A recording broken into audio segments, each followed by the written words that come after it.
She was a 26-year-old artist hitchhiking to a festival in 1974. She never arrived.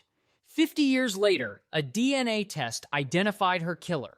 In 1974, 26-year-old Mary Schlais was hitchhiking to an art festival in Dunn County, Wisconsin, when she disappeared, and her body was later discovered the victim of a brutal murder that devastated her family and shocked the community. But despite an extensive investigation, no suspect was identified, and the case gradually went cold, as leads dried up and the trail went cold. Mary was an accomplished artist, equestrian, sister, and daughter, and her murder left a hole in her family that could never be filled, as they waited decades for answers about who had taken her life and why. In 2024, the Dunn County Sheriff's Department decided to try genetic genealogy, a technique that had not existed when Mary was killed, and they collaborated with the Ramapo College Investigative Genetic Genealogy Center to analyze DNA evidence collected from the crime scene.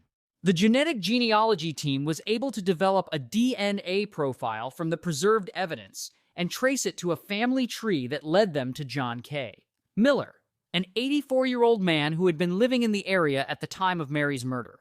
When police contacted Miller and questioned him about the murder, he confessed to killing Mary Schlais, providing details that only the killer would know, and his DNA was confirmed to be a direct match to the crime scene evidence. In March 2025, Miller pleaded no contest to first-degree murder and was sentenced to life in prison, ensuring that he would never be free again, though at his age, the sentence was largely symbolic. Mary's family expressed relief at finally seeing justice for their loved one, and they thanked the investigators who had worked to solve the case, saying they wanted Mary to be remembered as the accomplished artist and loving family member she was, not just as a victim. The case demonstrated the power of collaboration between law enforcement and academic institutions in solving cold cases, as well as the importance of preserving evidence for future testing as technology advances.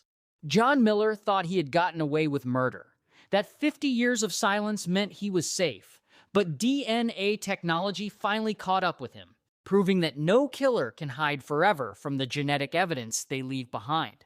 Mary Schlais's murder was solved 50 years after her death, and while no amount of justice can bring her back, her family finally has the closure they deserved.